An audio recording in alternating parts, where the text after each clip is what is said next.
Tara, samahan nyo kami magbiyahe. Papunta nga pala kami nito sa Kakawayan Falls sa Infanta, Quezon. Sobrang lamig nung biyahe namin. Umalis kasi kami sa amin mga 5 na ng umaga. So, nandiyan kami nung time na yan, mga 7 na po. 3 oras or 4 na oras ang biyahe namin galing sa Metro Manila, sa city. So, pagdating namin dito, hindi nga naman kami na boring habang nasa biyahe kami kasi ang gaganda nga naman ng mga madadaanan mo. Hindi lang pati yung daanan, pati na rin yung mga halaman, yung mga puno. At saka syempre, ang kapal din po ng pagnayan, kitang-kita nyo naman po. Dito talaga kami madalas mag-set ng rides. Lalong-lalo na kapag kasama mo yung pamilya mo, yung mga tropa mo, kapag nagkaayayaan talaga kayo, dito talaga yung napipili namin talagang puntahan. Sa kahabaan nga naman ng Marilaki, halos tabi-tabi po dyan yung mga resort. Hindi lang po yung mga resort, may mga camping site pa. Lalo na po doon sa mga nature lover. Nako, patok na patok to sa inyo. Imagine, yung ganyang ba namang kagandang lugar yung madadaanan mo, makakaramdam ka ba ng pagod sa biyahe? Siyempre, hindi diba? Kasi malilibang ka naman sa kakatingin. At andito na nga kami. Yang tulay na yan ang palatandaan ninyo na malapit na kayo sa Kakawayan Falls. Kasi katabi lang talaga niyan. Sa baba lang, yan na po yung resort. Karamihan po sa mga rider na dumadaan dito ay humihinto po talaga.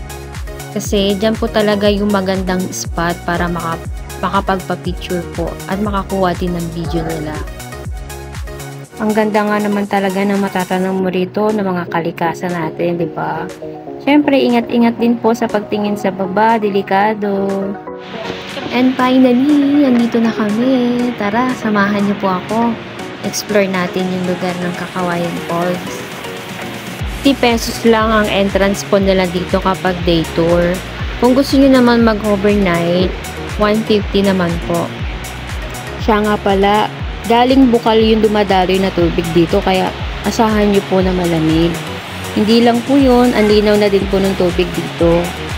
At saka ang kinagandahan, pwede nyo pong dalhin kung may mga alaga po kayong aso kasi pet friendly din po yung lugar. May wifi na din po sila. Saktong-sakto din po itong Kakawayan Falls lalo na dun sa mga mahihilig mag-campsite na gusto lang mag-relax. Akalain mo yun, meron silang maliit na falls dito.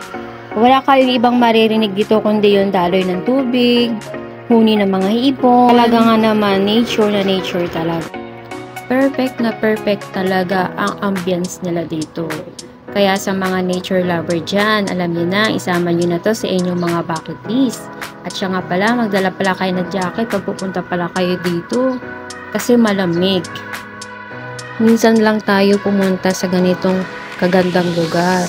So kaya habang nandito tayo, i-enjoy natin yan dahil alam niyo naman ang life. Minsan masaya, minsan mahirap. So ano pa ang inaantay ninyo?